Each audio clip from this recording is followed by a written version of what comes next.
Lufia and the Fortress of Doom.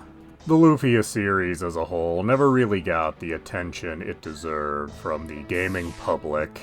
Truthfully, part of that was that the first Lufia game, the one we're talking about here, was not the strongest RPG available on the Super Nintendo. Though in fairness, the Super Nintendo did have a stellar library of RPGs in general. But the one thing Lufia and the Fortress of Doom really had going for it was a very strong intro to the game, as we don't start with any of our main characters for the story. We start 100 years earlier with some famous, bordering on legendary heroes, two of which are the grandparents or possibly great-grandparents of our main protagonist we'll meet later, and we are seeing how they saved the world, at least the very end of how they saved the world. And we don't just get to witness it, we actually have this as a playable section, where we get to see what it's like to have a end-game party right at the start of the game. You have very powerful equipment on each of your characters. You have the very powerful magic spells that you won't see again till much later in the game. This also gives you the opportunity to come to terms with some of the unusual aspects of the combat in this game, like the odd cross-shaped controls, or that characters don't automatically target the next enemy.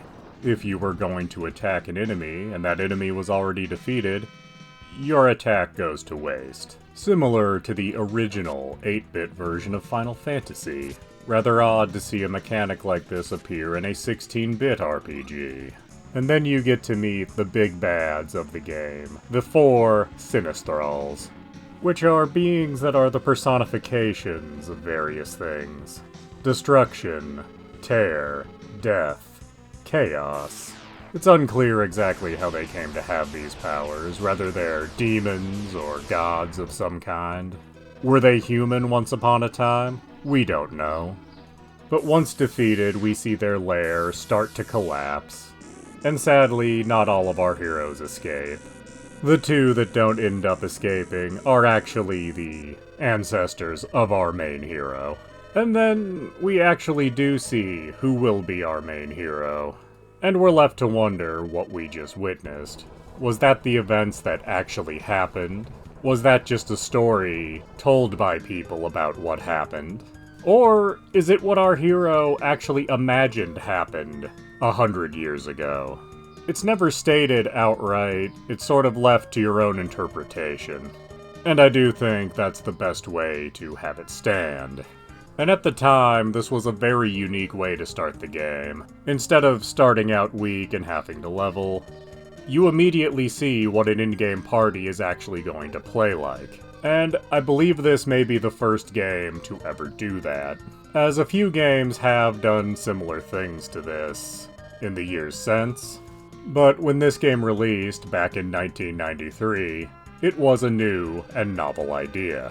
At least, I can't find an example of another game doing this before that point.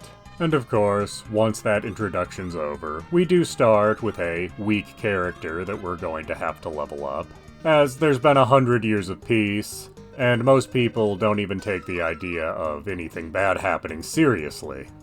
Of course, as we play the game, we'll find out people are very wrong about that.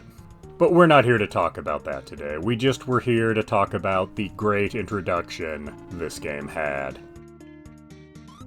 Please do subscribe, comment, like, and tell your friends.